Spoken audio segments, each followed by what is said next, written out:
Sobat Viral Kristen, kekristenan melarang umatnya untuk cerai hidup terutama bagi para pelayan Tuhan atau pendeta. Di Indonesia sendiri ada beberapa hamba Tuhan yang masih aktif tetapi masa lalunya adalah perceraian.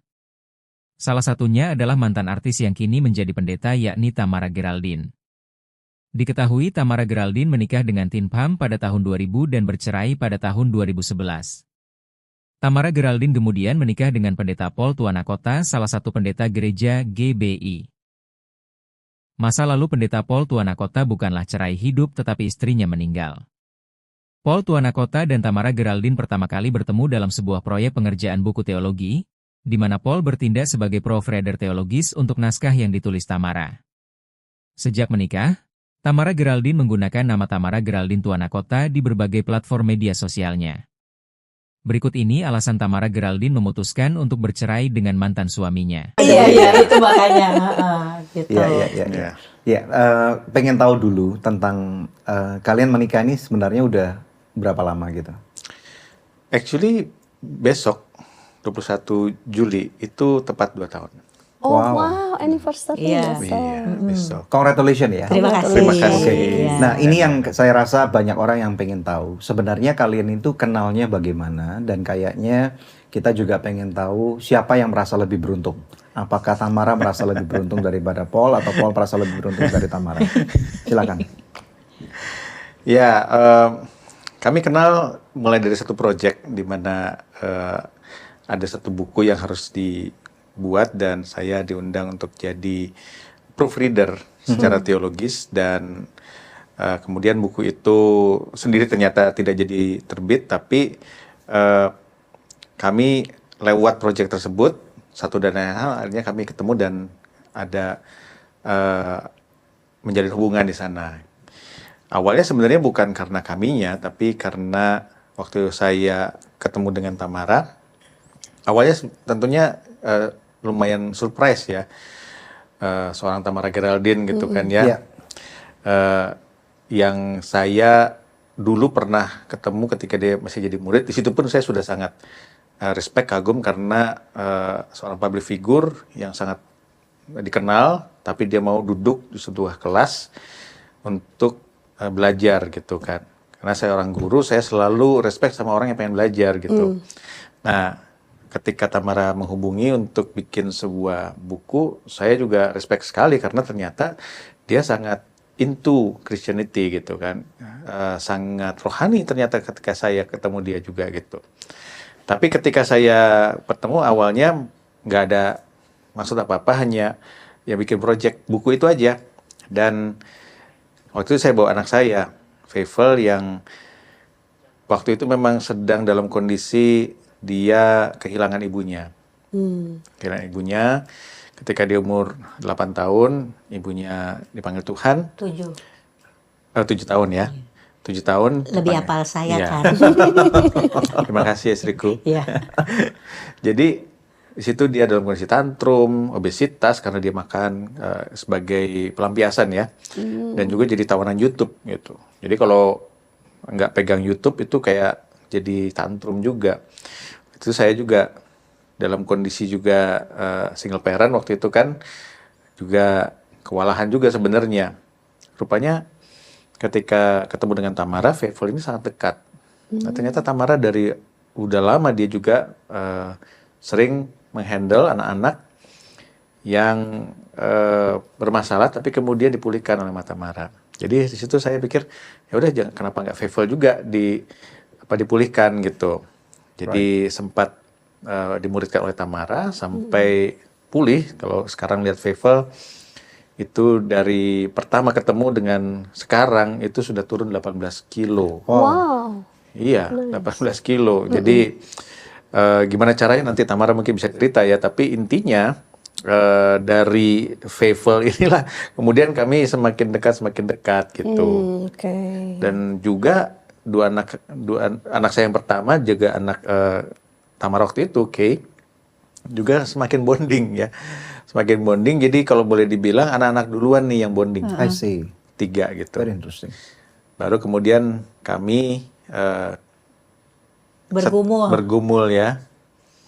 Karena sebenarnya kalau jadi ini agak aneh. Kalau biasanya gitu ya hubungan terbina, habis itu kita berusaha mempersatukan anak-anak. Ini kami sebetulnya waktu itu saya sampai di posisi waktu itu kita nggak perlu satu loh. Saya akan selesaikan Feivel gitu I ya. see. Tapi itu anak-anak broken heart. Terus ketika kita juga bilang bahwa ini terlalu berat, ya baik untuk posisi papa dan juga posisi inang gitu ya waktu itu. Ini terlalu berat. Itu anak-anak yang broken heart, anak-anak yang berpuasa. Kalau berat kalau Nggak jadi, gitu. Really, wow. Jadi anak-anak duluan yang bersatu waktu itu. Feivel itu ikutan berpuasa 90 hari sama saya. Wow. Waktu itu. Feivel itu kan pindah ya duluan. Jadi dia tinggal bersama dengan saya. Jadi dia ikutin waktu itu. Inang kenal saya mau puasa. Gitu. Jadi Feivel ikut. Dia puasa, setiap kali ditanya puasa buat apa, supaya dibolehin Inang sama papa nanti satu rumah. Itu Feivel duluan. Itu jadi memang terbalik. Kami justru pada waktu itu anak-anak yang bawa isu ini duluan ya. Iya.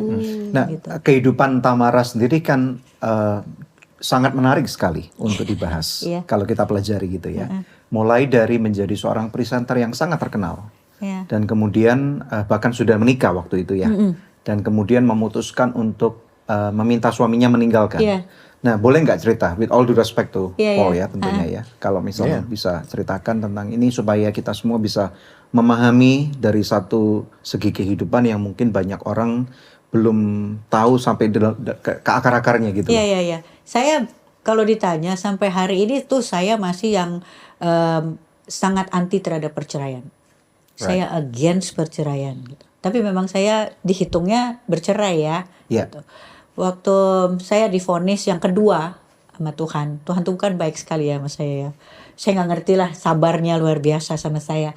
Divonis 2 kali, 1 tahun dan juga 8 bulan waktu itu. Saya hanya punya waktu. Yang pertama 1 tahun, saya punya waktu untuk hidup. Yang kedua 8 bulan. Sakit apa? Itu ada kombinasi sakit istri pertamanya Paul dan istri keduanya Paul di saya. Wow, which Ya. is? Apa? Jadi kanker kan yang pertama kan ya. Terus yang kedua pengerasan hati. Nah itu tuh ada di saya. Bukan kepala ya? Bukan kepala ya? Bukan keras kepala, kekerasan hati, bukan keras hati. Iya. Jadi secara jasmani dan rohani memang saya keras hati. Oh, iya. Jadi memang Jasmani dan rohani. Jadi memang secara rohani pun saya tuh kan orang yang kalau orang sumbunya pendek, saya sumbunya nggak ada. Saya orang yang kepahitan sama hidup saya memang kan karena seumur hidup saya itu adalah perempuan mandul. Saya juga orang yang saya nggak happy lah dengan hidup saya. Saya nggak ngerasa latar belakang keluarga saya itu kan Batak ya. Orang Batak itu kan mereka memang lebih ke anak laki-laki. Saya merasanya seperti itu di keluarga saya. Mungkin gak ada maksud dari orang tua, tapi itu yang akhirnya ada di saya. Karena mungkin secara budaya ya, tidak sadar dilakukan seperti itu. Jadi saya merasa adalah anak yang, terus saya anak kedua. Kakak saya itu perempuan, usianya juga tidak terlalu jauh, jadi saya punya mungkin sindrom anak kedua juga gitu.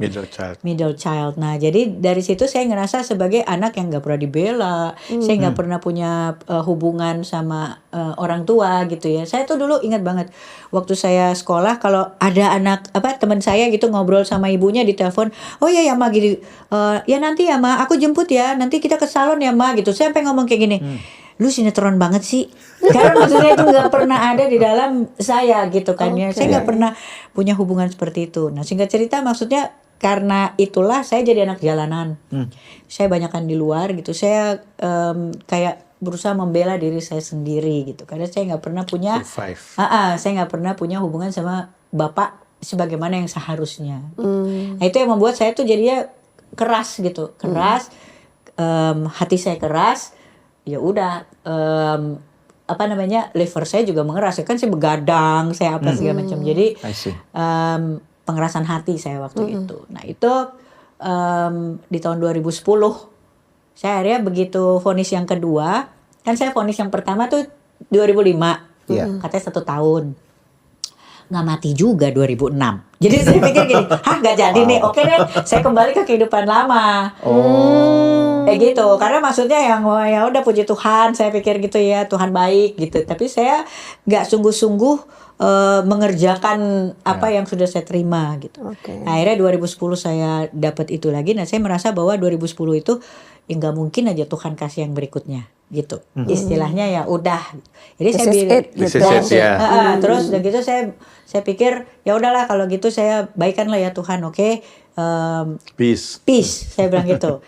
Saya terima, saya mau pulang ke rumah Tuhan, tapi jadikan ini perjalanan yang menyenangkan. Saya bilang gitu. Nah, terus saya mulai tuh baca Alkitab gitu kan ya. Nah, saya juga di situ tuh sebenarnya baca, saya berusaha gini, oke, Tuhan itu pasti senang kalau saya ikut bantu. Saya meringankan beban Tuhan. Iya gitu. Karena saya selama ini udah ngeberatin Tuhan gitu. Dia udah sabar, saya udah apa, tapi saya double-nya setengah mati kan.